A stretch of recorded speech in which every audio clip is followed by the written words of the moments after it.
Hello everyone, welcome back. आज हम plus one physics का सिलेबस स्टार्ट करने लगे हैं। स्टार्ट करने से पहले मैं आप सभी को इन्फॉर्मेशन देना चाहता हूँ कि मेरे चैनल में आपको प्लस वन और प्लस टू फिजिक्स के रिगार्डिंग सारे का सारा सिलेबस, चाहे वो सीबीएसई बेसिस पर और एनसीईआरटी बेसिस पर हो, स्टेट गवर्नमेंट के बेसिस पर हो, चाहे आईसीएसई के बेसिस पर हो, उसकी प्रॉपर डेरिवेशंस मिलेंगी, असाइनमेंट नोट सॉल्व मिलेंगे। जिन स्टूडेंट्स ने कैंडिडेट्स ने चैनल सब्सक्राइब नहीं किया, प्लीज़ सबसे पहले चैनल सब्सक्राइब कीजिए। और इसी के साथ सिलेबस स्टार्ट करते हैं। हमारे प्लस वन के फिजिक्स के सिलेबस का चैप्टर नंबर फर्स्ट है हमारे पास फिजिकल वर्ल्ड।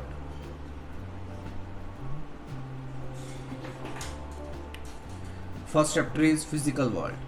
ओके, सो ये प्लस वन सिलेबस की फर्स्ट वीडियो नहीं है।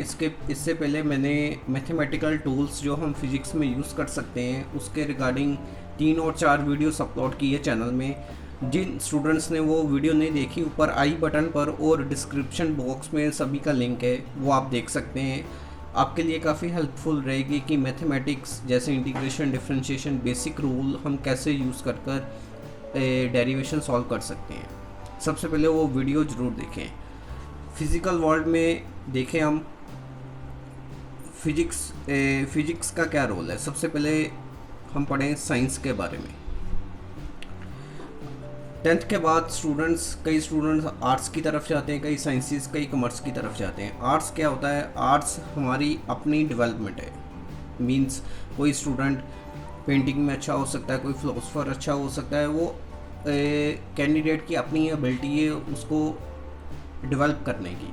बट अगर हम नेचर में देखें, हमारे नेचर में सभी तरफ जैसे सनराइज हो रहा है, सनसेट हो रहा है, अर्थ रिवॉल्व कर रही है सन के अराउंड। कई फिजिकल फिनोमिना ऐसे हैं साइंस के जो नेचर में है, जिसको हम बोलते हैं ऑर्गेनाइज्ड नॉलेज।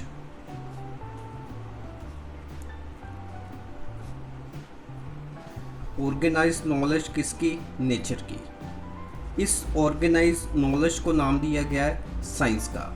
आगे साइंस के कई ब्रांचेस बनी हैं। फिजिक्स ब्रांच, हमारे पास केमिस्ट्री है, बायोलॉजी है, जूलॉजी है, even mathematics also is a branch of sciences. Mathematics भी एक साइंस है, बट ये साइंसेस किसकी है? ये नंबर्स की साइंस है। ओके, हम बात करनी है हमने फिजिक्स की। Physics is also a study of nature. Study of nature. Science में भी किसकी स्टडी है? नेचर की। फिजिक्स में भी किसकी स्टडी है? नेचर की। बस उसके लिए कुछ डोमेन्स रख दिए हमने, कुछ पैरामीटर्स रख दिए कि इन सेगमेंट्स को हमने फिजिक्स में पढ़ना है। इनको 2 कैटेगरी में हमने डिस्ट्रीब्यूट किया। सबसे पहले हम देखते हैं with respect to their length and with respect to their mass. इसको बोला जाता है scope of physics. Scope of physics means किन ऑब्जेक्ट्स के, किन पर्टिकुलर कंसेप्ट को हम फिजिक्स में पढ़ सकते हैं, किन डायमेंशन को फिजिक्स में इंट्रोड्यूस किया जा सकता है। फर्स्ट हम देखेंगे on the basis of length. हमारे पास हमें पता है कि मॉलिक्यूल है, मॉलिक्यूल से छोटा एटम है, और एटम से भी छोटा क्या है? इलेक्ट्रॉन। इलेक्ट्रॉन से छोटा कुछ नहीं है, जो हमारी अब तक की साइंस बोल रही है। सबसे स्मॉलेस्ट पार्टिकल कौन सा हो गया हमारे पास? इलेक्ट्रॉन। और सबसे बड़ा हमारे पास सन है, अर्थ है, इसके अराउंड कई प्लैनेट्स हैं। ओके, हमारी गैलेक्सी है। सबसे बड़ी हमारे पास आज की साइंस में जो नॉलेज है वो किसकी है? यूनिवर्स की। सबसे बड़े जो डायमेंशंस है, सबसे छोटा पार्टिकल इलेक्ट्रॉन हो गया और सबसे बड़ा हो गया यूनिवर्स। इलेक्ट्रॉन का साइज़ क्या होता है? 10⁻⁻15 मीटर, और यूनिवर्स का साइज़ है 10⁻55 मीटर्स। ओके, इन डायमेंशन के बीच जो भी पार्टिकल्स आएंगे वो सारे के सारे किस में स्टडी होंगे? फिजिक्स में। ये होगी on the basis of length. आगे बात करें on the basis of mass, electron का मास है 10⁻³ किलोग्राम्स और यूनिवर्स का 10⁻52 किलोग्राम्स। ये सबसे छोटे पार्टिकल्स का मास है, ये सबसे बड़े पार्टिकल का मास है। इन सभी के बीच जो भी पार्टिकल आएंगे उसकी जो भी स्टडी होगी वो किस में हम पढ़ेंगे, फिजिक्स में पढ़ेंगे। इन दोनों बेसिस पर, इन दोनों लेंथ और मास के कंट्राडिक्शन पर हमने दो ब्रांच बना लिए और दो कैटेगरी में डिस्ट्रीब्यूट कर लिया पार्टिकल्स को, जिसको हम बोलते हैं मैक्रोस्कोपिक और दूसरा आ गया माइक्रोस्कोपिक। ओके, मैक्रोस्कोपिक पार्टिकल्स क्यों क्या होते हैं, जिनकी लेंथ डायमेंशन को हम क्या देख सकते हैं, अपनी नेक आई से क्या देख सकते हैं और लैब में उनको ईजिली मेजरमेंट की जा सकती है, उनके ऊपर एक्सपेरिमेंट की जा सकते हैं। कहने का मीनिंग है जिनके डायमेंशंस थोड़े बड़े होते हैं उनको किस कैटेगरी में रखा, मैक्रो। और माइक्रो में हमारे क्या आ गए, जिसको हम नेक आई से बिल्कुल नहीं देख सकते, हमारे स्मॉलेस्ट पार्टिकल्स हो गए, इलेक्ट्रॉन हो गए, एटॉमिक मॉलिक्यूल्स हो गए, वो सारे माइक्रोस्कोपिक पार्टिकल्स हैं। इन दोनों के बीच एक और आजकल नई कैटेगरी चल रही है जिसको बोला जाता है माइक्रोस्कोपिक। माइक्रोस्कोपिक क्या है, it is a group of few thousand electrons बोल सकते हैं या एटम्स बोल सकते हैं। It is a group of few thousand atoms को हमने कौन सी कैटेगरी दी, माइक्रोस्कोपिक कैटेगरी। और हम बोले स्कोप ऑफ फिजिक्स क्या है, स्कोप ऑफ फिजिक्स में देखा जाता है डिफरेंट साइजेस के पार्टिकल जिसको हम क्या कर सकते हैं, स्टडी कर सकते हैं। उसके बेसिस पर हमने दो डोमेन्स बनाई, एक लेंथ डोमेन है, एक मास है।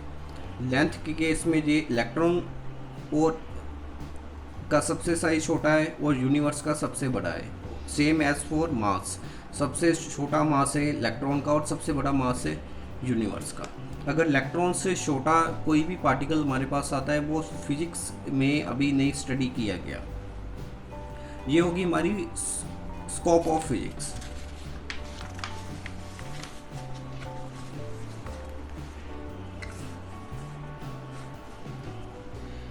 फिर आ गया हमारे पास एक्साइटमेंट ऑफ फिजिक्स।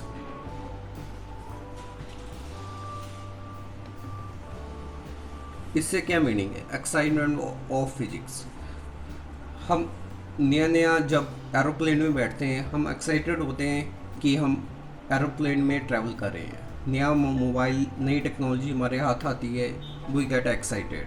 हमारे पास टेलीविज़न है, एडवांस टेक्नोलॉजी के हैं, गैजेट्स हैं, रोबोट्स हैं, सारी की सारी टेक्नोलॉजी साइंस की फिज़िक्स फंडामेंटल प्रिंसिपल को यूज़ कर बनाई गई है।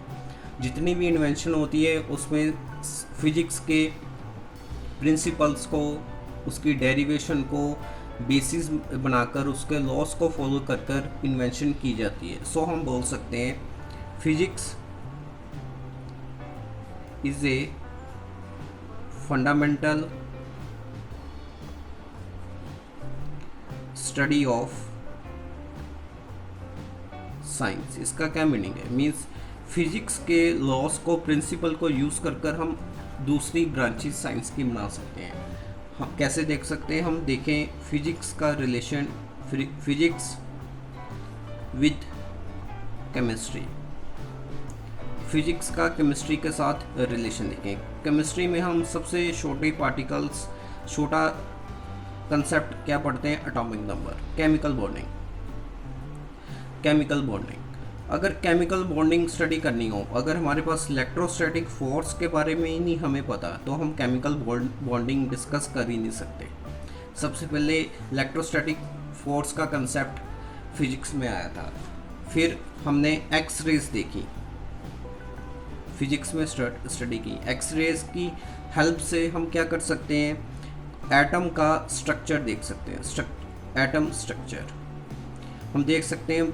कोई भी हमारे पास सरफेस है, सरफेस के ऊपर कहाँ पर इलेक्ट्रॉन फॉल कर रहा है।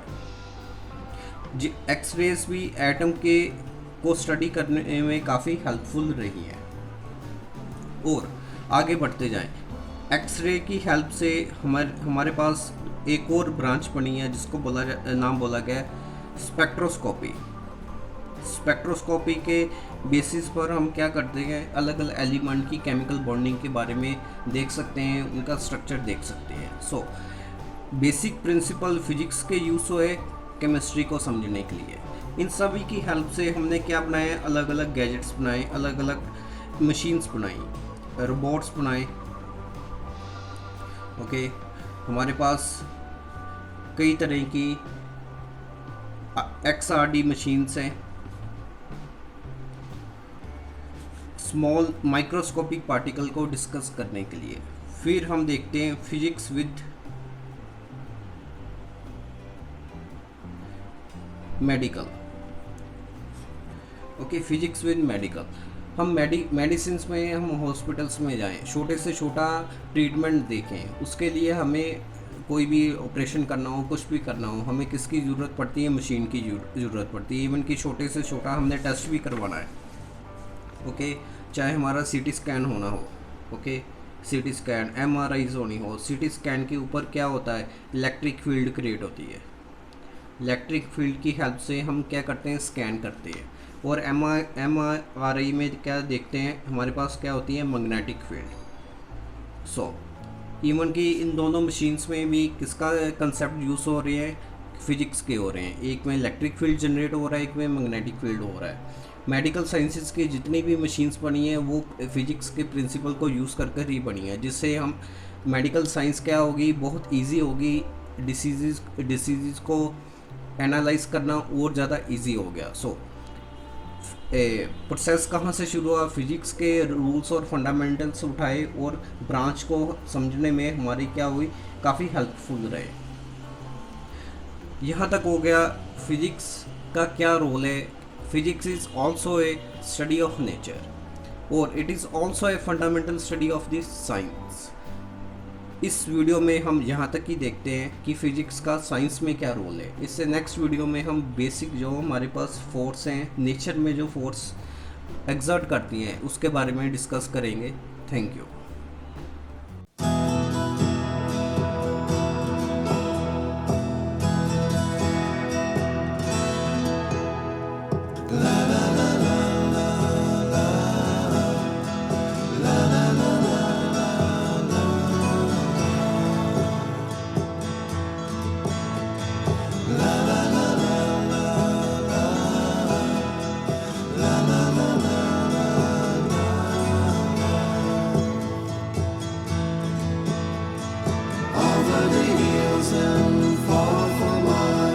She's waiting.